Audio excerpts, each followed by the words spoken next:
specially requested for that number, Friends Forever. Pat happens to be one of my products when I used to be a choir master as a governor in Akwa Ibom State. And I led my people to break the Guinness Book of World Records by assembling the largest choral group in the world. I think the record is still there till today. But I'm standing here today not as a choir master, not as a governor or a minister or even commissioner, but as president of the 10th Senate and chairman of the National Assembly that our dear brother, distinguished Senator Dr. Ifeanyi Ubah, belonged. Mr. President, we are delighted to have you in our presence. Former leaders of the National Assembly, Payasanyim, GCON, Senate President, Bukola Saraki, Senate President, and many others have seen here you are, former Deputy Speaker, former speakers, my brothers, the leadership of the Senate, distinguished senators who are here in their large numbers, members of the House of Representatives, the former governors, serving ministers, sympathizers. Of course, my sister, Mrs. Ifeanyi Ubah, and the dear children. May God take control of your family henceforth, in Jesus' name. We have not much to say today because we have our day tomorrow. We are going to have our own day of tribute for distinguished Senator Ifeanyi Ubah, who passed on as a serving senator of the 10th Senate of the Federal Republic of Nigeria. So we'll honor him tomorrow in the Senate. We expect his body to touch the Senate for the last time, forever, tomorrow. We'll all be there. But tonight, we have nothing but appreciation to all who have come to mourn with us. If I had developed a relationship that we shall remain friends with his family forever. That was why I requested for that number, Friends Forever. So to Mrs. Ifeanyi Ubah and the children, our commitment to you is that we shall continue to do those things that friends do, extending love to you, seeing to the welfare of your children, watching over you, praying for you, and asking that God henceforth should take control. In January 1965, in the West African pilot, and Antonio Nahoro had a small piece which he wrote. He said, "Life is a stage, and we all have come to play our parts. There is no need to be moody or to be of violent behavior, because when you are 65 years old or thereabout, you are carried away in a very small box. And if you look at all human achievements and otherwise, that box is relatively too small," unquote. Antonio Nahoro, in his writing, did not contemplate that life could end so short at just 52 years. He was expecting that life naturally should go through the normal biblical period of 70. We are mourning Senator Ifeanyi Ubah. He was a colossus in the business world. Personally, I came across him in 2008 when he invited me as a governor to Apapa to visit his business complex. And I was amazed at what a young man could do at that time. Over 48 pumps with so many fuel tanks. he contributed a lot. Of course, the former president has mentioned TAN, Transformation Ambassadors of Nigeria.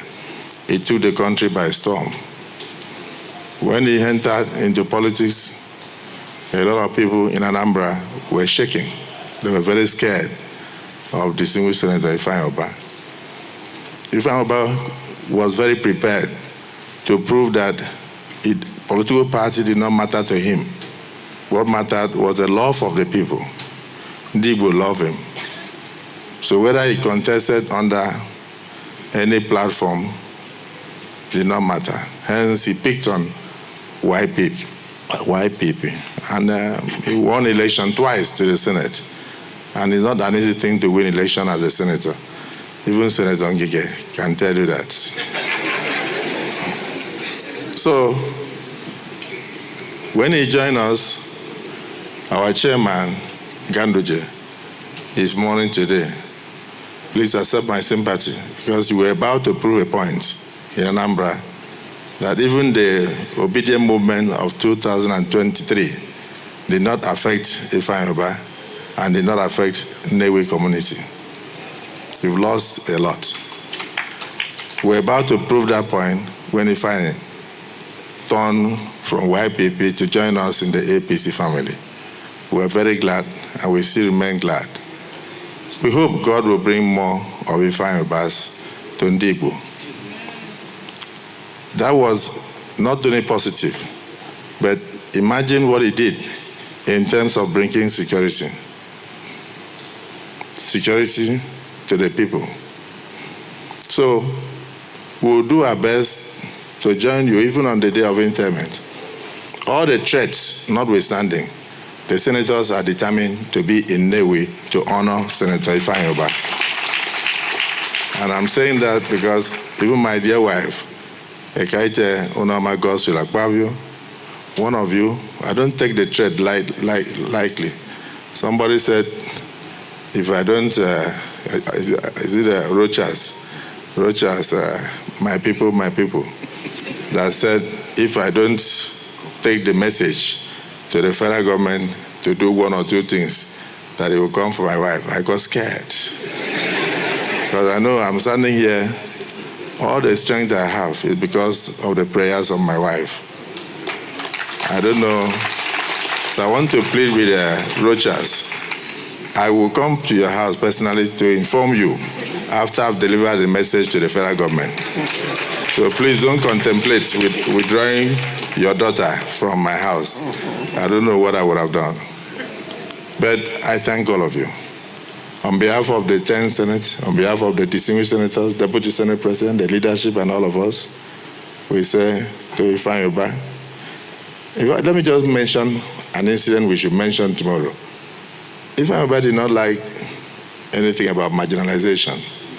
He loved Igbo so much that when we were clearing the service chiefs, unfortunately one of them has just passed on, may his soul rest in peace. Ifeanyi Ubah wanted to talk. Ifeanyi Ubah raised his hand, and after a while I was about to close. He jumped up and breached protocol and said, Mr. President, I don't like the way you are marginalizing Igbo. How can you marginalize Igbo? Igbo has not asked any question. Meanwhile, Senator Ome had asked questions, so many others, but because he had not asked, he felt he was representing the marginalized people of Igbo. And therefore, that only his voice that the Igbos will hear. And so we had to stop everything and say, okay, we don't want to marginalize the Igbos. Always, not Distinguished Senator, stand up and speak on behalf of the Igbo.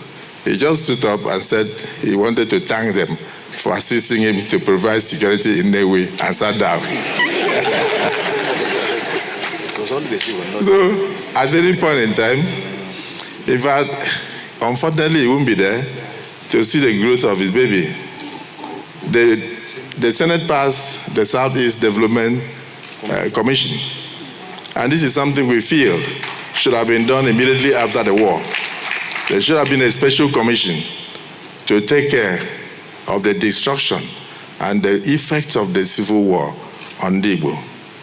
A group of very mercantile people hardworking people who on their own, where do you think he would have taken money to do all he had done? Almost all the Igbo people that I know, after the Civil War, the billionaires are all self-made.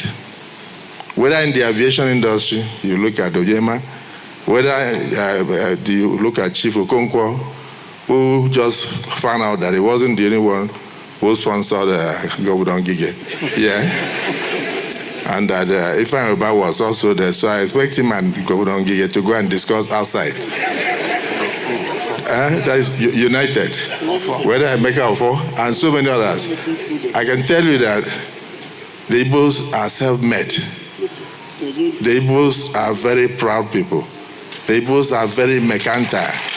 The Igbos are the only ethnic group in Nigeria that when they enter Kano State, they build houses in Kano State for themselves. They don't rent. They turn around the place. When they enter Lagos, they own almost 2 or 3 local governments and build houses and live there. There's no place they go to, they don't make impact. But other Nigerians will come to my state and rent houses and stay for 15 years and go back without building a structure. But the Igbos are not the same. They are not like that. Wherever they are. So Ifeanyi Ubah represented the cream de la cream of the Igbo enterprise. I can say that his death has robbed us of a great entrepreneur, a great philanthropist, a man of excellence, an advocate for the less privileged, a proud son of Igbo. May his soul rest in perfect peace. Amen.